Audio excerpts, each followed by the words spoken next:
Hello, hello, everybody. Welcome to another episode of Let Fear Bounce. This is your host, Kim Langling, and thank you so much for spending just a small part of your day with myself today and my special guest, Eric Christiansen.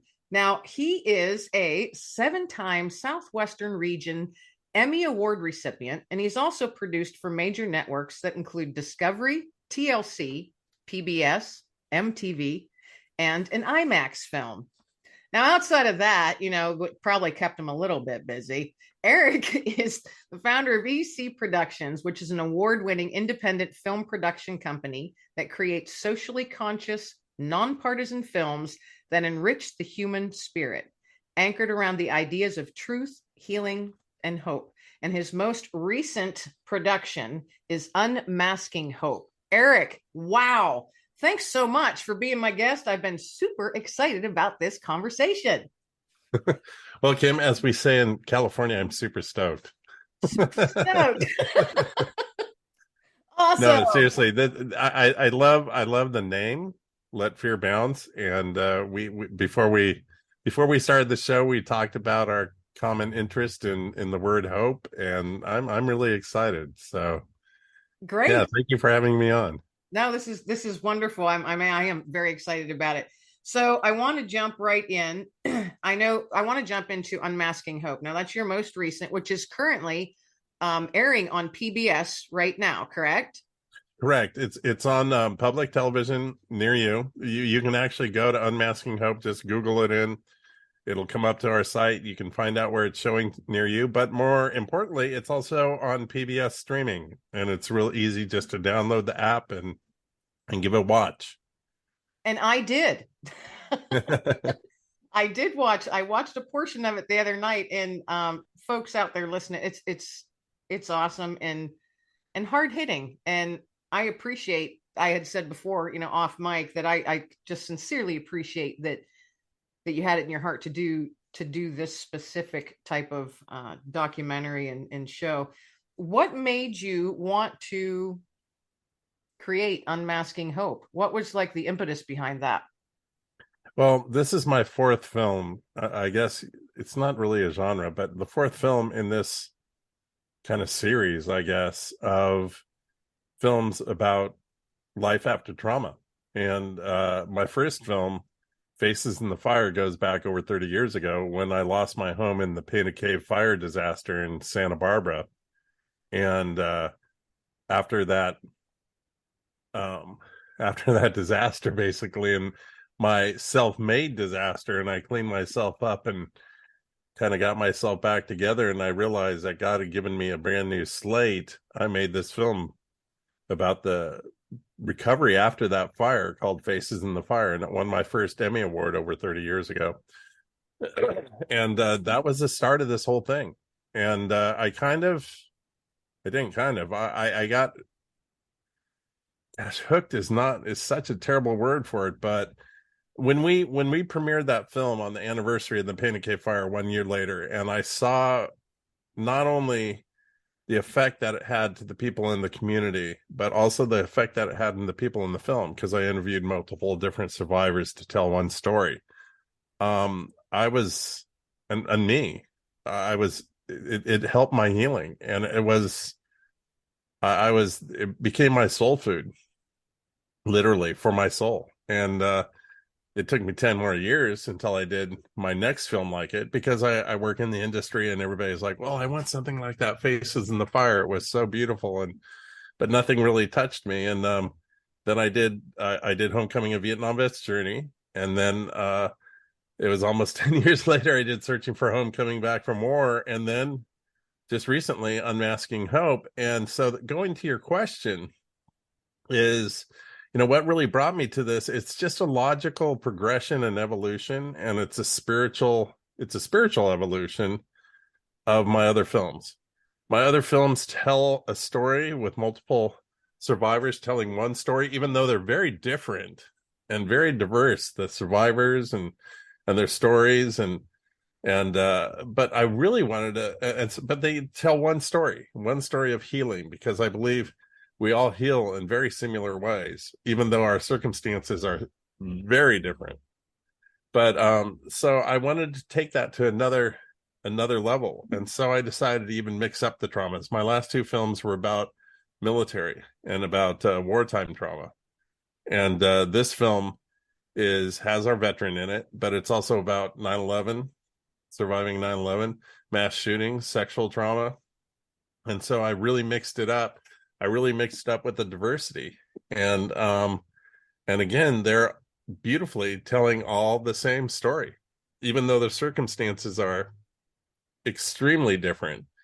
And I believe being able to do that, sends a message out that we're all kind of in this together, no matter what our circumstances. It's just, it may be MST, it may be a mass shooting, it may be, and you can connect to the film this way too. It may be you've just lost a loved one and it was sudden and traumatic to you, or it's just all about grief. But I think anybody can connect in one way or another to this film. And so Unmasking Hope, kind of, it's just a conclusion of all, or evolution, and maybe even a conclusion of all my work, because that I'll jump to like, what are you doing next? But who That's knows one if of my there's something questions for after this. later on.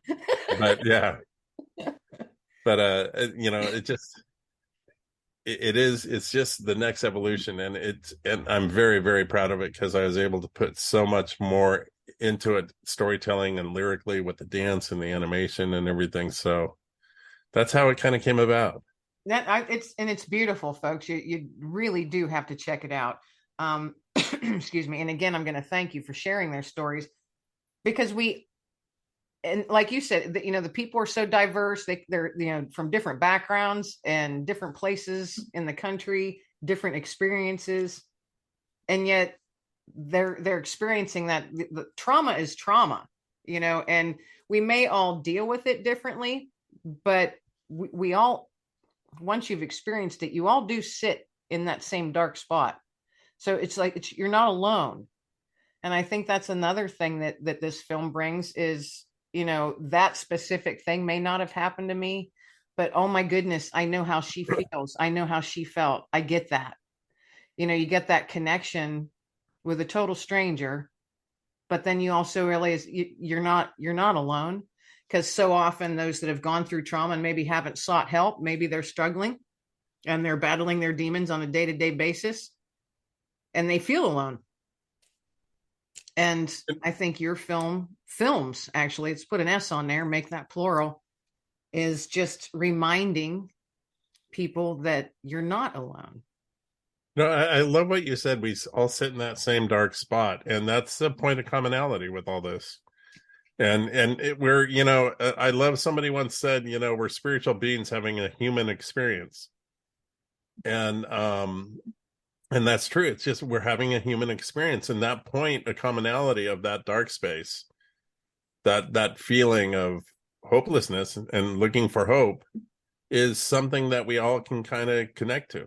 And so that's where the point of commonality is in the film, and that's where you connected to it, and that's where all the other viewers are connecting to it, and it's really beautiful. It's really, it is. then we get to the hope part, and we all connect with the hope too. Right. And because often when you are in that dark spot, you're so in it, you don't feel hope and you don't see hope, and it has to come from an outside source sometimes, not all, but sometimes, and your film very well, I've no doubt that it just might be that nugget of hope for someone that's just flicking through the channels one night and they land on that and they're like, oh, maybe I should watch a little bit of this. And that really is my prayer. And it's just that we can aspire, see somebody else. And that's the greatest way to heal, find your tribe. Find somebody else that has been through the same thing. And then, there's three things that you realize is, number one, wow, I'm not crazy. I'm not alone. It's like there's somebody else like me. And then you're like, okay, so, and you see them in this, well, they're doing okay. I can aspire to be like that, and maybe follow that path. And the other thing is, there's finally somebody that understands me. There's a group, and finding your own group is so important. Your tribe, I call it. Yeah, And no, I do and in too. I have my personal recovery, and I have my tribe, and they understand me. And the things that if I told a normie, they'd be like, "Oh my goodness!" It's like, but I tell people in my group, and they're like, "Oh, okay, yeah, that's kind of par for the course, right?" Right, right. So, So, your tribe, they accept your craziness. right? I have my tribe too. Thank goodness for them. Yeah. Thank goodness for them. No, I sincerely believe, God puts people in your path for a reason and on time. It may Hmm. not feel like it to you, or that person that's sitting there, but the right song or the right book or the right sign, or the right person is going to be put in front of you when it's meant to be. And I know that happened for me that way, in hindsight. In hindsight, I can Yeah. see that's how it happened. But yeah, what a journey. What a journey, and how you kind of have 10 years in between these. Oh my gosh, I can't do that again. No, you At can't this wait point, 10 years to do another one, that's for sure. yeah. So you had mentioned that your own trauma from a fire, and I'm not familiar with that. Did you want to share a little bit about that? Yeah, sure. It's an interesting thing is, it's just like looking back on it, it's not so much losing my house that was the trauma for me. It's what I did to myself. And, before the fire, I definitely didn't have a social relationship with drugs and alcohol. It was just, and being in the industry and doing what I do, I mean, it was kind of status quo in a way. But of course, I went above and beyond. I was very, of course, I have to be the best at everything. So I have to be the best Oh, at you're using one of drugs and alcohol. those. But before the fire, I didn't have a normal relationship with drugs and alcohol, and after the fire, it got even worse. And it was kind of what I did to myself. I definitely hit my spiritual bottom, and my physical bottom too. It took me 7 months after that fire to figure out it was God's calling card to say, "Hey, you know what? You can wipe the slate clean here and kind of start again." And so, my work before the fire was a totally different kind of work. When it came to my art and my filmmaking. And then it turned into, as we see, with Facing the Fire and then Homecoming and Searching for Home and now Unmasking Hope, it very much changed and set me on a different course to what I would call my calling. And but it was really my low was really what I did to myself, because I got to the point where I couldn't drink and drug enough to stay numb enough, and I couldn't get sober. And I finally, the woman that's my wife now, handed me this guy's card, said, "If you're sick and tired of being sick and tired, maybe go see this guy." And that's when I first met somebody from my tribe. And that gentleman, he had an outpatient, which was important to me, outpatient program, that was important, but he got me into an outside program. Um, that's all over the world, actually. And it's a bunch of us alcoholics and addicts that follow a certain program. And that's how I got out. And I still do that today. I went I went to a meeting on Saturday, and that's 32 years later. And now I pass it on. And but that was my entree into the world of understanding recovery. And so, it introduced me to be able to do what I do, my calling. And I don't completely understand at all what it's like to go through 9/11, but I can understand enough to really connect and empathize and put myself in these individuals' shoes. With Sandra Lee, the MST PTSD survivor, I can understand what she went through, and I feel very honored to be, one of the first persons she really told her whole story to. And now we're really good friends, and she's been in two of my films, and she's an inspiration to me and to hundreds of thousands of people. So, you know wow, what a gift. So Exactly. Yes. That's the right word. I think what a gift and a blessing, I don't think that you can appreciate and realize what it is that you're called to do, because I believe we all have a purpose, we all have a calling, as long as our hearts are open to seeing it. Oh yeah. And I don't I at least for me personally, I didn't find it until I crawled out of my dark pit. It was there all along. It was like I had to go through what I went through. Not that you would wish that on anybody, but when you look back, like again, I said in hindsight, you can see kind of how the stepping stones were laid out. Because I wouldn't be doing any of what I do. Now, I'm certainly not on the scale that you are, but I wouldn't be doing any of that unless I had been where I was and went through what I had. I don't think I'd appreciate things as much as I do now, or appreciate someone else's trauma and their darkness, and to be so empathetic to it, because I'm ridiculously empathetic. And it sounds like you're incredibly empathetic as well. Oh, that's definitely my spiritual gift, is empathy.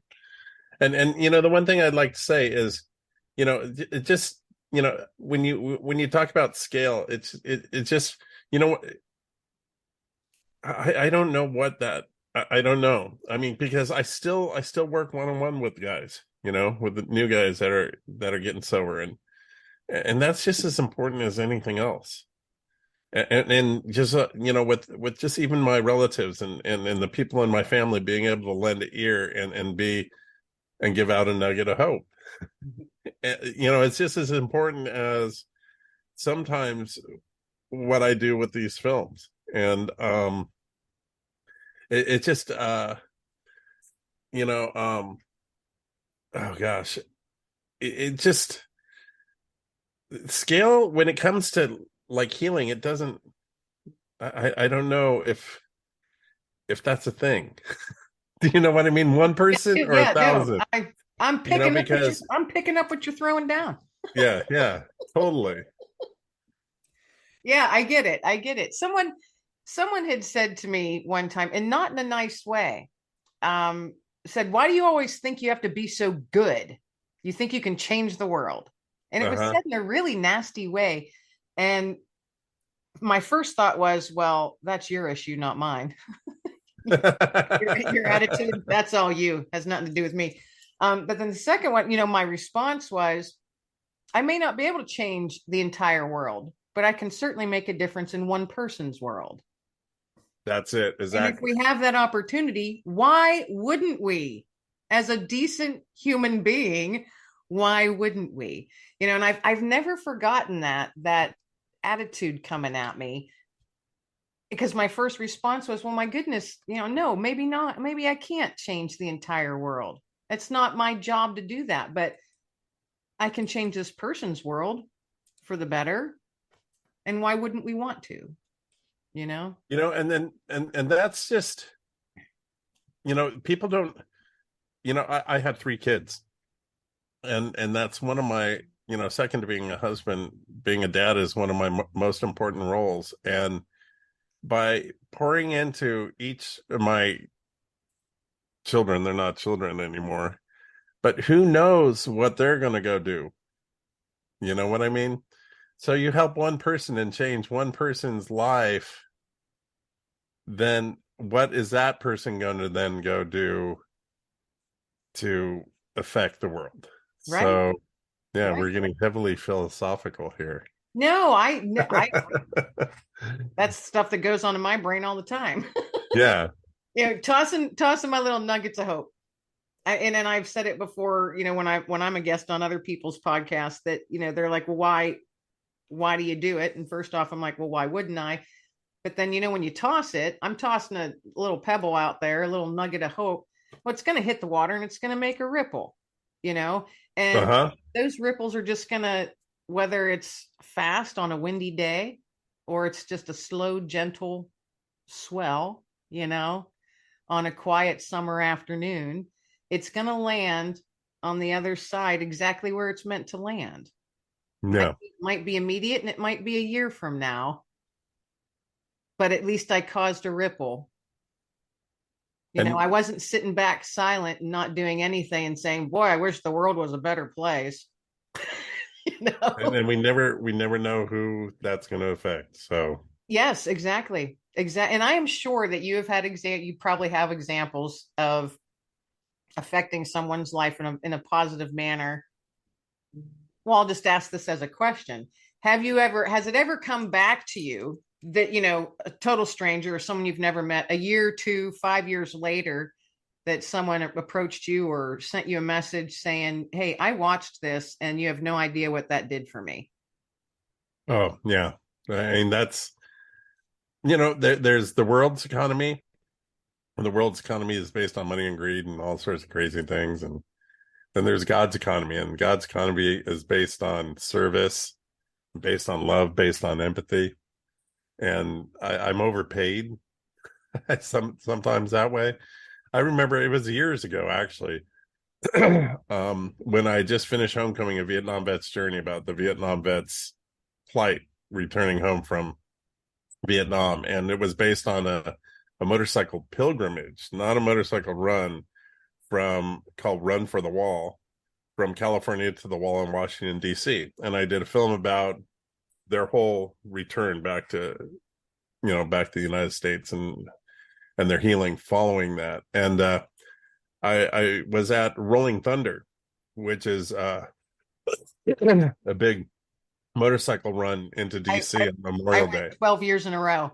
Oh, okay. So you know very well. My tribe is a big group of Vietnam vets. Oh, there you go. Actually. So yeah. 12 years in a row we went. So we had a little booth and we're selling Homecoming: A Vietnam Vet's Journey. My kids were tiny then. And I'm in the little booth, and somebody goes, hey, this guy wants to talk to you. And there's this big burly biker dude out there. And I'm like, oh man, I hope he doesn't have a beef with the movie or something, right? So he comes out and he gives me this big hug and he starts crying and he says, thank you for the film. Because of you, my dad and I have a relationship now, because when the film came out, I had him watch it, and then he called me and apologized for the way he treated me when I came back from Vietnam, because he understood what I went through. Wow. And so if it's just that one story, then I'm overpaid right there. Yeah. But there's so many very cool stories, but I'm a very spiritual man, and God leads me, and he puts me in these positions so I'm able to be a conduit and a messenger that way. And so it's quite an honor. I just use my talents, and I'm willing, and I show up, and then these things happen. I mean, I was just going to say, isn't it awesome how he does that, Mm-hmm. and that you recognize it. To me, it's very humbling. I am humbled over and over and over again. Oh, go ahead. You had said how you're overpaid that way. Yeah. And I completely understood what you meant when you said that, because I'm often, I've had people I do anthologies, and it's typically people sharing their trauma and how they've overcome it and where they're at now. And so those books that are out there, they're called When Grace Found Me, and then my most recent is When Hope Found Me. Oh, And wow. yeah, see, I'm telling you, Yeah. a lot in common. But I've had people from across the country just, a year or two later, reach out and say, hey, a friend just loaned a copy of When Grace Found Me. Or just recently I had a woman reach out to me via email saying, hey, I just got a copy of When Hope Found Me, and not every story in the book resonates with me, but there was this one, and I was just like, Yeah. it's just amazing. And I'm humbled time and again. And every time that happens, I just, I say, thank you, God, and thank you for nudging me. And Right. I'm so glad that I recognized it, the nudge. That's what I call it. Those little nudges, that I recognized the nudge, and then I followed through, because I often would think, I'm not supposed to, I don't know how to do this. I'm not going to publish books. What do you mean? And then it was just like, no, you were supposed to do this. Yeah. And that thought didn't leave. I'm like, all right, well, then I'm going to teach myself how to do it. I'm going to learn. I'm going to get online and learn this and talk to these people. And I did. And, now I'm on my fifth one, working on the fifth one, actually. Well, yeah, we do have a lot in common. Hopefully released in, huh? We do have a lot in common. I know. I know. It's funny because it goes back to I was 8 years old and I had my regular 8 camera, not even a Super 8 camera yet. And it was a film camera. And I did my first film with a little script.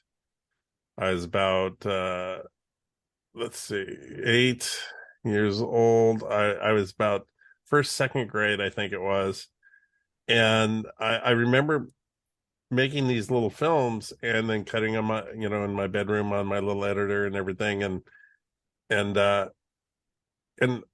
growing up, I always knew I had some sort of message, but I didn't quite know what that message was. And I'm like, this is really weird. I just should keep doing this. And the other interesting thing is growing up in LA, KCT was a big deal. It's our local public television station, and KCT was and is one of the biggest public television stations in the United States.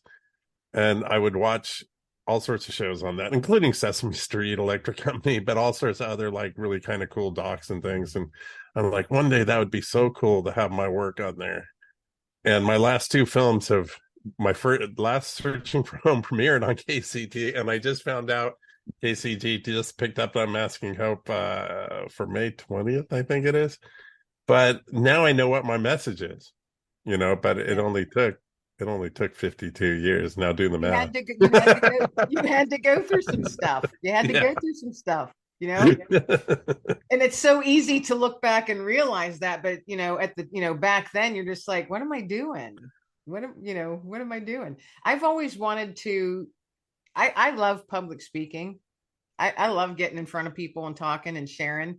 And it took me a while to do it, though, to share my own story, because that kind of rips you apart again the first time. Oh yeah, yeah. But then I was continually being asked to like different church groups or women's groups or book groups. Would you come and speak? Could you come and speak? And it got a little, still not easy, but it got easier. And every time I've done it, at least one person will come up and say, I know I can completely understand your journey, or I went through the same thing. And I will never forget, I was at a church. It was probably 6-7 years ago. And I shared my story, and I was really nervous for some reason that night. I mean, like sweating nervous, like on the edge of anxiety. I always say I got real edgy because my jaw started hurting. I'm like, oh, unclench your jaw, Kim. I was clenching, you get that tightness in your chest. I had the whole thing. And I'm like, why, God, why am I so nervous? I'm walking into one of your houses to share a story. What, and I didn't understand why. And until afterwards, and an older lady in her 80s comes up, pulls me aside. She was getting one of my books, and she asked me if I would sign it for her. And I said, absolutely, dear heart. And then she gave me a hug. And as she was hugging me, she whispered in my ear, the same thing happened to me, and I've never told anyone for 70 years. You're the first one. And then she stood back, took a deep breath, and walked. She couldn't even say it out loud. She had to whisper it. And I stood there. I was stunned. And then I went, okay, now I get it, God. Yeah. I was here for her. I think the message, especially for our listeners right now and or watchers, whatever, the people enjoying this, is, nothing's too small to start with, and just keep moving, even though you're not sure where you're going. And I can tell you this now, Billy Joel once said, to get completely lost and to find your way back is the best thing for an artist. And I think of that all the time. And doing my fourth film, if if I don't feel lost, if I don't feel overwhelmed at a certain point and think I'm screwed, then and go, what am I doing? This just doesn't make sense. Then, I probably haven't tried hard enough to make something big enough, and what I'm saying to everybody is, just keep moving forwards. And I mean, that um unknown has become a working part of my process. And it's funny because if you talk to Roger Martell, he's a fairly young man, and he's an extremely talented animator. I start with Ed Bell, who is an extremely talented and been around for a long time animator. He works up at Pixar, graduated from CalArts a couple of years after me, and then Roger came on, and he's brand new, pretty much, with animation. And I remember our first meetings. It's like, okay, we're going to do this, and we're going to do that, and I really don't know how we're going to do it, but we're going to get there. And he was like, this guy's crazy. And now he looks at the film at the premiere. He came up to me, he goes, do you remember when you first said that to me? He goes, this has been the most incredible ride. But like I said, nothing's too small, and just trusting that your higher power, or God, or whatever you want to call it, is guiding you into a certain direction, and just go with it. And a lot feels right, it feels right. Well, so sometimes, but I don't know what I'm doing. Right. Sometimes it might not even feel right, because you get that. There are times that in order to have the strongest impact, you have absolutely got to step out of your comfort zone. You just absolutely have to. There was a book that I read, and I can't remember the author right now, but it's called "You Can't Walk on Water Unless You Step Out of the Boat." Yeah. And it's just like the name of Let Fear Bounce. It's like, okay, it's just damn the fear, and it's just so funny because now I know it's there, and I invite the elephant, or the gorilla into the room. It's like, okay, yeah, come on in. It's like, I know this part, and I know this.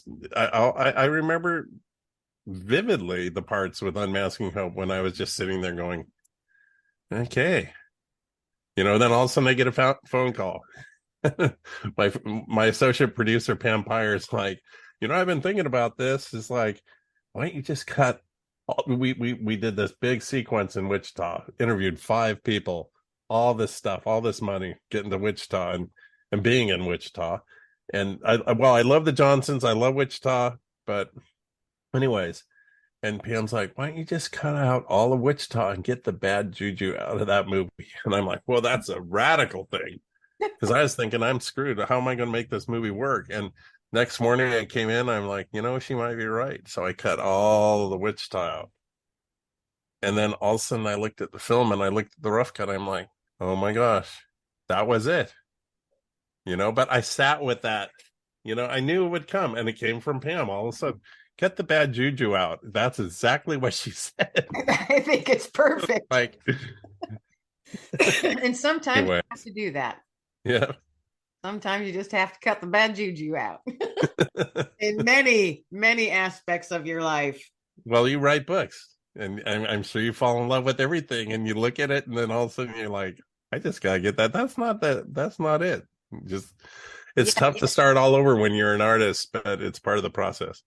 That's what I take a lot of walks. I spend a lot of time outside with my dog. Oh, I don't want to go on a sidetrack. What kind of dog? I love dogs. He's a rescue dog. I got him 4 years ago. He is a Belgian Malinois Mastiff mix. Oh, a big dog. Okay, good. He's kind of big, not as big as you would think. He's about 80 pounds. So, okay. I mean, to me, he seems small, but other people are like, oh, he's kind of a big dog. I'm like, hey, he's just a big booger. Yeah. Well, I got my Rosie girl. She's a American Pit Bull Terrier, Dalmatian cattle dog mix. Oh my gosh. And she's anyways. That sounds like energy. Sounds like an energetic dog. Oh yeah. I think mixed dogs are mixed breed. I think they're the best. That's all I've ever had. Yeah. They're just awesome. And I always get rescue dogs. I mean, haven't had a lot, thankfully, because they hang with me for a while, Yeah. Oh yeah, that's what my newest anthology. It's called Paw Prints on the Couch, Okay. and it's people sharing their stories of their fur babies and how they have enriched their lives and how they've helped them through trauma or grief or what have you. Um, so you save a pet's life, but oftentimes it feels like they saved yours. But my Rosie girl came from trauma. We got her 2 weeks off the street. It was 2 weeks later. It wasn't when we went to the shelter. I go, that's not the dog we're looking for, but it was. God knew, and she had just had 8 puppies stillborn, or 6 puppies stillborn, had to have them removed, and she was covered with ticks. I didn't see her in that state. When we brought her home, she couldn't even walk through a door, and now she is the biggest love. And I'm inspired by her because she literally has, I mean, now here comes the people here, crazy dog people.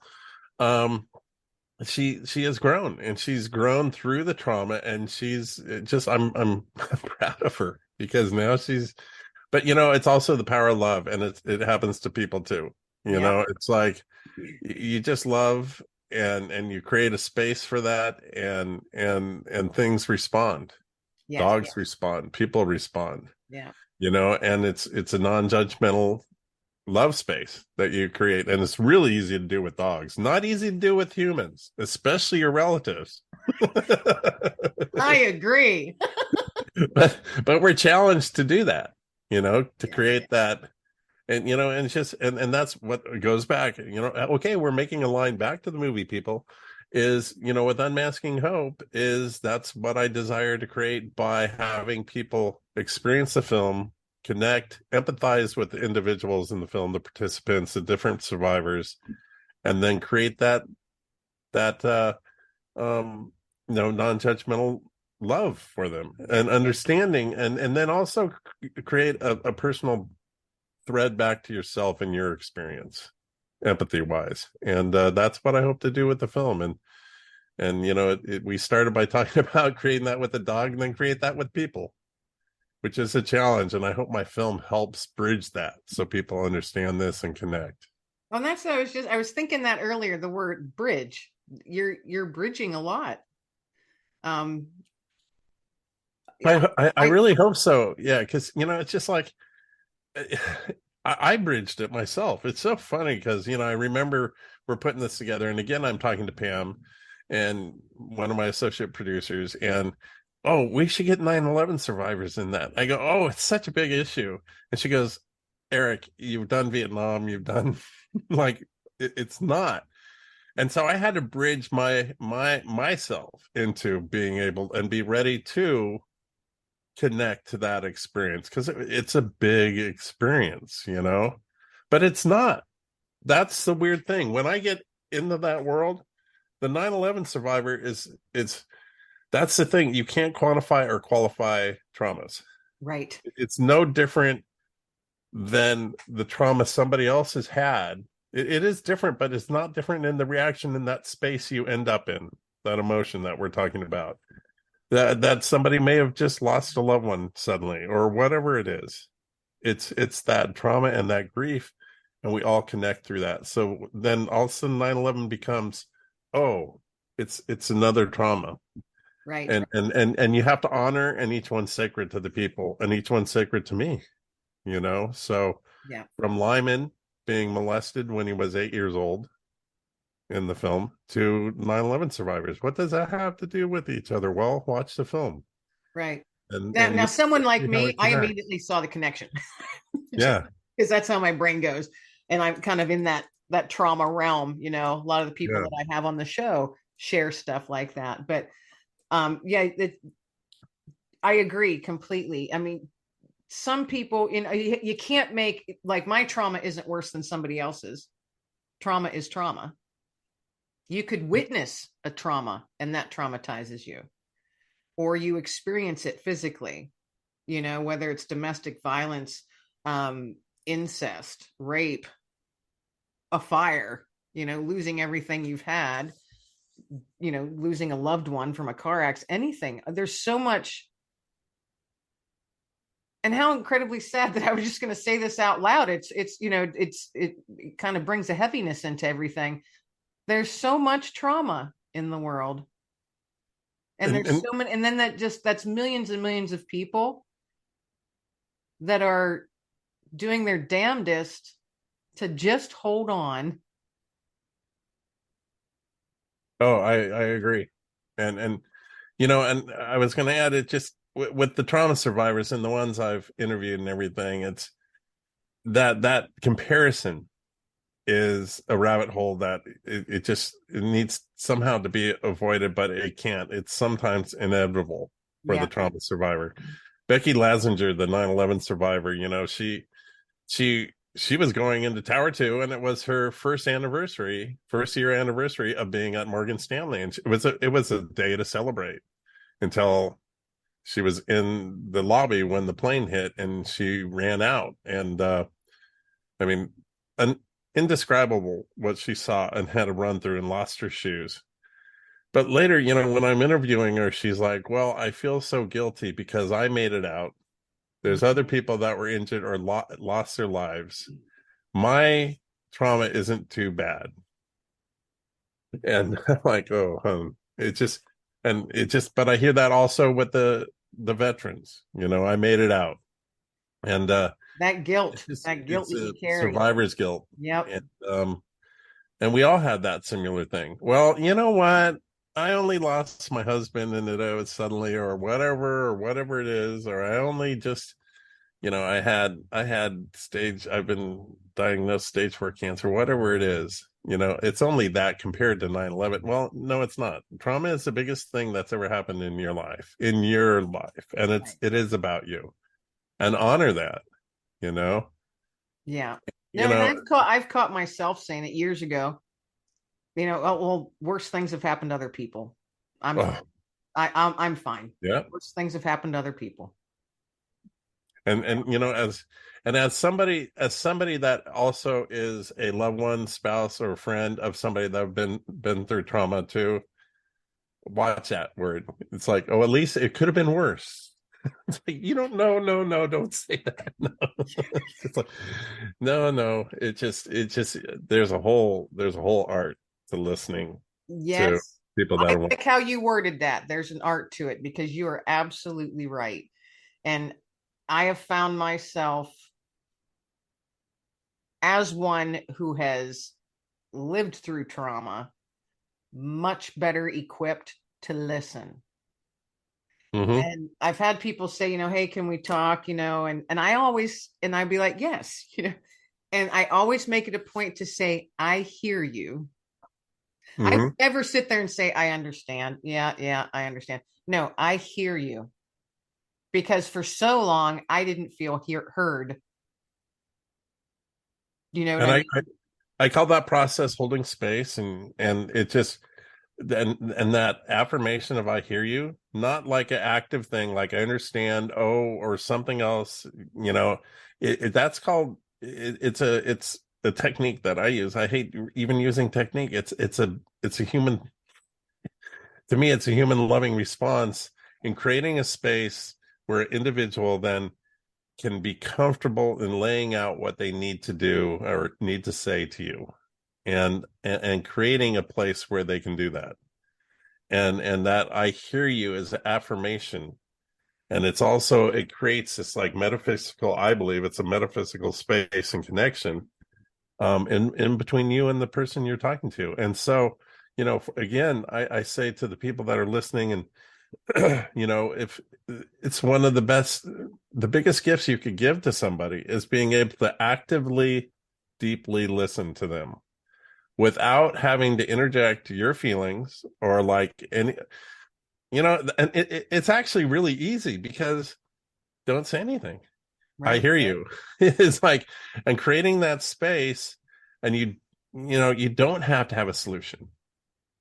That's the toughest thing, I think, in talking to people, especially people that are going through pain or something. And you're visiting somebody in the hospital. You don't have to have a solution, Mhm. you know? And if you create that space, they're going to tell you everything you need to hear. You don't even have to ask questions. I have a pet peeve. If I was with my mentor and dear older man, and he is passing away in the hospital, and somebody made it. A lot of people were visiting him. He was a great man, and somebody made it past whatever and into the room, and I'm in there with him, and he goes, John, what's wrong? What's da, da, da, da. And he starts asking him about everything, and John's obviously dying, and he's asking him, it's just like you don't need to do that, and it's like, and that's very selfish. Do you understand where I'm going? I just, as an example, and so it's so easy just to be. I just, hey John, I'm here, and and then I just sat there, and he knew I was there, and I would, I just talked about things we had done, and then I thanked him.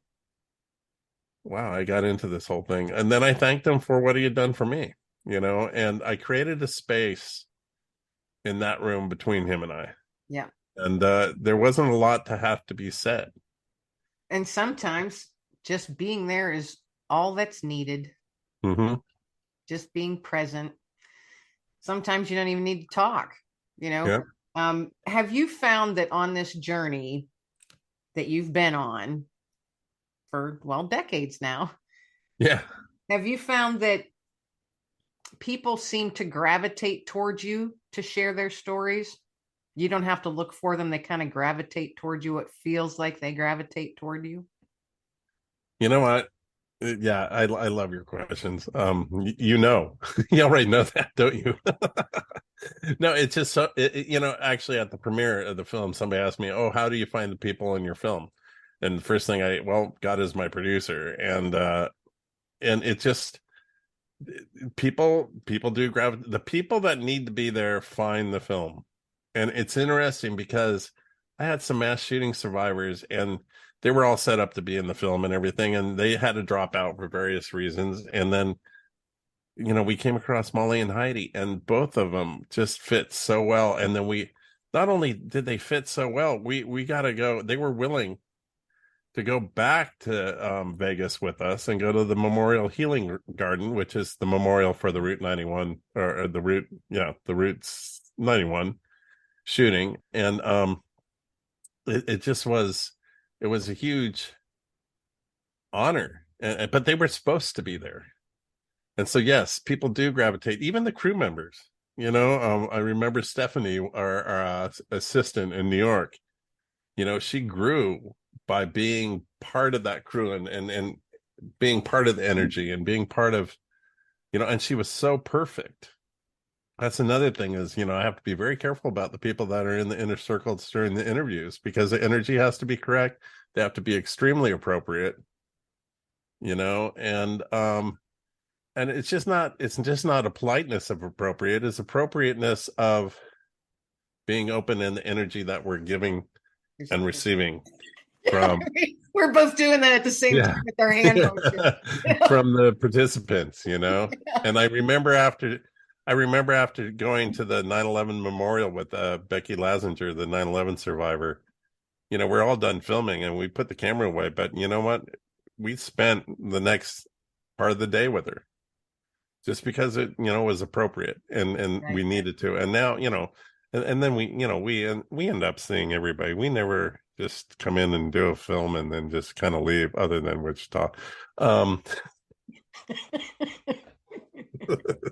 Good old Wichita. Hey, but if you ever do, if the Johnsons are listening to this, I love all of you. And anybody at the Doodah Diner, shout out to the Doodah Diner, and I still am carrying around those extra 12 pounds I gained there. Is that a Ma and Pa place, the Doodah Diner? Yeah, the Doodah Diner. Yeah, it's just Ma and Pa places to me are the best places to eat, and you meet the most amazing people. And breakfasts, isn't it? There's something about breakfasts. Yes, right? It's not like dinner and lunch is kind of cool. Lunch is still pretty cool, but the breakfast is where it really, that's where it's at. Yes, I agree. There's a small mom and pop, family run for years and years, just a few miles down the road from me, and it doesn't matter if it's breakfast, lunch. They're only open till like 2:00 in the afternoon, so they're like 6 a.m. to 2. I go there for lunch or meet up with people for lunch every once in a while, and I always still order the breakfast. Oh yeah. Oh my gosh. Okay. Are we like brother and sister and we I didn't know. realize it? Too fun. Oh my This has gosh. been awesome, Eric. Oh my goodness. I could talk for hours. This has been awesome. Yeah, we certainly could, right? Yeah, I know. I know. Gosh. But thank you so much for being my guest. I had a list of things I wanted to ask and I touched on two. But so We'll that have another show and we'll talk about dogs and everything. there yes, I was going to say I have to have you on another time in the future here so we can continue this conversation. But I've been asking my guests when we get ready to wrap up is if you've got a nugget of hope that you would like to toss out there to my listeners that they could carry away with them today. It's funny because I think we really hit on it, is that ability that each one of us has inside of us to connect and to talk to somebody. And it's not talking, I'm talking listening. And when it could be your mom, it could be your sister, it could be anybody. It just giving that active listening, ear and creating that space and that empathy, and please, it just, one thing that's driving me crazy in today's world is just the divisiveness of everything and snap judgments and boiling everything down to a soundbite. It's just like, well, those homeless people, if they could get a job, if it's like 9/11 was over 20 years ago, why don't you get over it? And it's just like, it's like there's everything has a lot of black and white to it, and even our political parties have a lot of black and white to it. All the issues that are out right now have a lot. It's just when you lead with your heart, it just you can't lose leading with your heart. And the open heart is a tough thing. It's just like the mind. Open mind is okay, but open heart, I think it's even tougher. And that involves empathy, and empathy being able to try to understand the intricacies of somebody else's life and their emotions. That makes you vulnerable as an individual yourself, but take that risk, and it's not just opening yourself up, it's opening yourself up to understanding somebody else, and take that risk and hold that space and just have that listening time. I don't even want to say conversation. It's okay not to talk. It just and I hope that's a good takeaway, because there's somebody in your life right now, anybody that's listening, think about it for a second. I bet there's somebody in your life that's like suffering and that would love a phone call or love a visit or a coffee or go out to breakfast. Yeah. And even if you're having breakfast afternoon, it's okay, because the place is going to close in 3. Am I going to get the sandwich or the eggs? Get the eggs. And it's past noon. It's still okay. To get into. I'm like, sandwich, eggs, sandwich, full breakfast. Yeah. I'm getting the full breakfast. But take them out and just sit there and you know what? It will. You create the correct space. You create a welcoming space, and they'll say everything without you even asking. And that's my experience. So there you go. I love that you create that welcoming space. Right there it is. There's the nugget. Create a welcoming space for people. Yeah. Oh, that's the angels singing. Oh, this has been awesome, Eric. Thank you so much. What an amazing conversation. And it's been an absolute blessing to meet you. Truly. Totally. And just, thank you. Started my day off great. And so I'm super stoked, and it's good to meet you. Awesome. I am glad. All right. Well, everybody out there, I hope that you got just as much out of listening as we did chatting for all of you. So everybody out there, be well, stay well, and be blessed.